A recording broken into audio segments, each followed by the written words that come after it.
ನಮಸ್ತೆ, ಸಪ್ತಾಶ್ವ ಟಿವಿಗೆ ಸ್ವಾಗತ. ನಾನು ಶಮಿ ಶೆಟ್ಟಿ.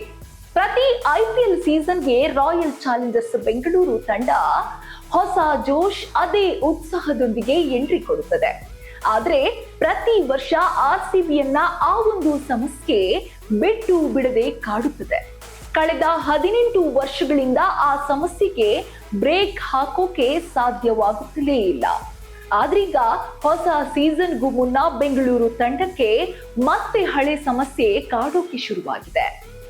ಚಿನ್ನಸ್ವಾಮಿ RCB ತಂಡಕ್ಕೆ ಅನ್ಲಕ್ಕಿ ಯಾಕೆ? ರಾಯಲ್ ಚಾಲೆಂಜರ್ಸ್ ಬೆಂಗಳೂರು ತಂಡದ ಹೋಮ್ ಗ್ರೌಂಡ್ ಚಿನ್ನಸ್ವಾಮಿ ಸ್ಟೇಡಿಯಂ ತವರು ತಂಡಕ್ಕೆ ಅನ್ಲಕ್ಕಿ. ಈ ಕ್ರೀಡಾಂಗಣದಲ್ಲಿ RCB ಗೆಲುವಿಗಿಂತ ಹೆಚ್ಚು ಪಂದ್ಯಗಳನ್ನ ಸೋತಿದೆ.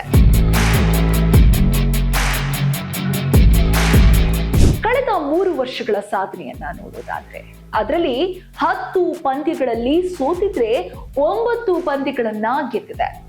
1 ಪಂದ್ಯದಲ್ಲಿ ಯಾವುದೇ ಫಲಿತಾಂಶ ಇಲ್ಲದ ಕಾರಣ RCBಯ ವಿನ್ನಿಂಗ್ ಪರ್ಸೆಂಟೇಜ್ 45ಕ್ಕೆ ಕುಸಿದಿದೆ. ಬೆಂಗಳೂರಿನಲ್ಲಿ RCB ಗೆಲ್ಲಲು ಪರದಾಡ್ತಿರೋದು ಯಾಕೆ? ಕಾರಣ ಏನ್ ಗೊತ್ತಾ? ಎಸ್, ಅಭಿಮಾನಿಗಳ ಅತಿಯಾದ ನಿರೀಕ್ಷೆ.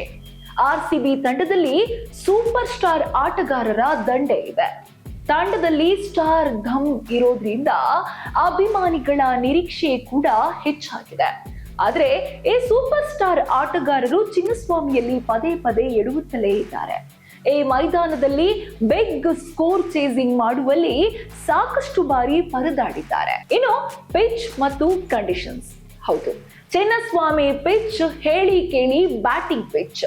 ಇಲ್ಲಿನ ಪಿಚ್ ಮತ್ತು ಕಂಡೀಷನ್ಸ್ ಬ್ಯಾಟರ್ಸ್ಗೆ ಹೆಚ್ಚು ನೆರವಾಗಲಿದೆ. ಅದರಲ್ಲೂ ಬಿಗ್ ಹಿಟ್ಟರ್ಸ್ ಈ ಮೈದಾನದಲ್ಲಿ ಸಕ್ಸಸ್ ಕಂಡಿದ್ದಾರೆ. RCB ಈ ಪಿಚ್ ನಲ್ಲಿ ಬ್ಯಾಟಿಂಗ್ ನಲ್ಲಿ ಸಕ್ಸಸ್ ಕಂಡಿದೆ ನಿಜ. ಆದ್ರೆ ಚಿನ್ನಸ್ವಾಮಿ ಪಿಚ್ ನಲ್ಲಿ RCB ಬೌಲಿಂಗ್ ಅಟ್ಯಾಕ್ ಫೇಲ್ಯೂರ್ ಆಗಿದೆ. ಏನು, ಕ್ಲೋಸ್ ಮ್ಯಾಚ್ ಗಳಲ್ಲಿ ಸೋಲಿಗೆ ಶರಣು. ಹೌದು, ಚಿನ್ನಸ್ವಾಮಿಯಲ್ಲಿ RCB ಹೆಚ್ಚು ಪಂದ್ಯಗಳನ್ನ ಗೆದ್ದಿಲ್ಲ.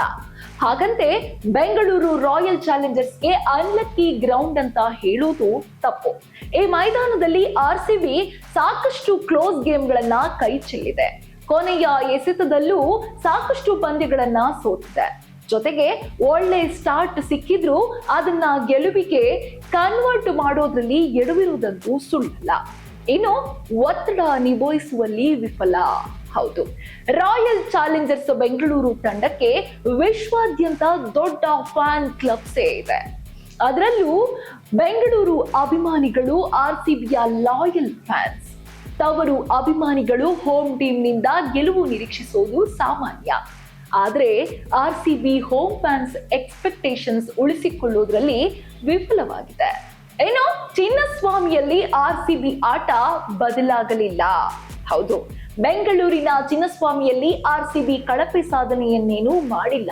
ಆದ್ರೆ ಗೆದ್ದ ಪಂದ್ಯಗಳಿಗಿಂತ ಸೋತ ಪಂದ್ಯಗಳೇ ಹೆಚ್ಚು ಹೈಲೈಟ್ಸ್ ಆಗಿರೋದು. ಕ್ರಿಕೆಟ್ ಅಭಿಮಾನಿಗಳಿಗೆ ಸೋಲಿ ಪದೇ ಪದೇ ಕಾಡ್ತಿರೋದ್ರಿಂದ ಚಿನ್ನಸ್ವಾಮಿ ಪಿಚ್ ಅನ್ಲಕ್ಕಿ ಅಂತ ಹೇಳಲಾಗ್ತಿದೆ. ಆದ್ರೆ RCB ಬೆಂಗಳೂರಿನಲ್ಲಿ ಗೇಮ್ ಬದಲಾಯಿಸಿಕೊಂಡ್ರೆ ಗೆಲುವು ಕೂಡ ಕಷ್ಟವೇನಲ್ಲ. ಇನ್ನು ಈ ಬಾರಿಯ IPL ನಮ್ಮ ಚಿನ್ನಸ್ವಾಮಿಯಲ್ಲೇ ಆರಂಭ ಆಗ್ತಿರೋದ್ರಿಂದ ಈ ಬಾರಿ ಚಿನ್ನಸ್ವಾಮಿ ಸ್ಟೇಡಿಯಂ ಪಿಚ್ ನ ಲಕ್ ಅನ್ಲಕ್ ಅನ್ನ RCB ತಂಡ ಯಾವ ರೀತಿಯಾಗಿ ಗೆಲುವಾಗಿ ಬದಲಾಯಿಸಿಕೊಳ್ಳುತ್ತೆ ಅನ್ನೋದನ್ನ ನೀವು ಕಾದು ನೋಡೋಣ. ಇದು ಈ ಹೊತ್ತಿನ ವಿಶೇಷ. ಇನ್ನಷ್ಟು ಸುದ್ದಿಗಳಿಗಾಗಿ ನೋಡ್ತಾ ಇರಿ ಸಪ್ತಾಶ್ವ ಟಿವಿ.